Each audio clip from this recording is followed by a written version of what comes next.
šī nedēļa Liepājas simfoniskajam orķestrim ir, var teikt, tāda kārtējā virsotne un arī kārtējais priecīgais notikums, jo mēs kopā ar lielisko lietuviešu diriģentu Modestu Pitrenu atskaņosim Vīnes klasikas programmu.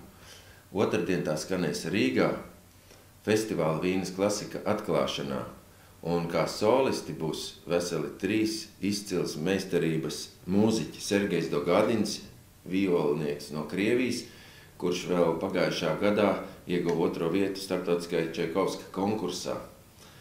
Kristīna Blaumana, čelisti, kur spēlē Vīnes filharmoniķos un ļoti prominentās kameramūzikas projektos visā Eiropā, un Gils Šohats, spožs pianists no Izraēlas. Viņi trietā atskaņos leģendāro Beethovena skaņdarbu 3-kāršo koncertu.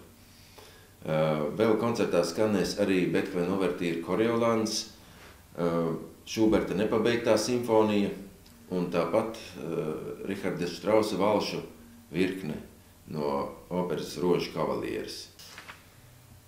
Vēl līdz mūsu igadējā milzu pasākumu Pianismu zvaigžņu festivāla atklāšanai būs viens koncerts, kurā mēs atkal atklāsim jaunu vietu priekš koncertiem, un tas ir atpūtas centrs Libava. 24. februārī 19. tur skanēs tīra, skaista, dzīdra baroka mūzika. Un šajā ziemas laikā ir ļoti svarīgi saņemt, var teikt, tādu dvēseles barību, kas paceļ garu un noskaidro domas, un baroka mūzika tam ir kā radīta, jo šie vārdi Vivaldi, Hendelis, Corelli, Johans Sebastians Bachs jau runā paši par sevi.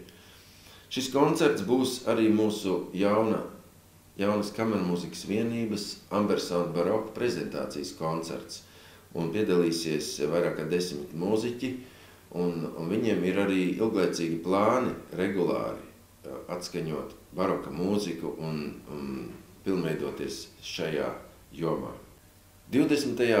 Starptautiskajā Pianismu zvaigžņu festivālā piedalīsies pianisti no veselām 11 pasaules valstīm, pie tam 3 būs tādas valstis, no kurām mums vēl neviens mūziķis nav uzstājies festivālā, un tas ir Baltkrievija, tā ir Luksemburga un tā ir Grieķija. Tā kā sekojiet lūdzu līdzi informācijai mūsu mājaslapā www.lso.lv, kā arī reklāmas materiāliem, kuri būs izplatīti Liepājā un tās apkārtnē, jo es domāju, ka ar šo festivālu mēs centīsimies jūs pārsteigt un iepriecināt un gan atgādāt šeit zvaigznes, par ko jūs esat bijuši sajūsmā iepriekšējos gadus, gan parādīt pilnīgi jaunas un radīt jaunas intrigas nākotnē.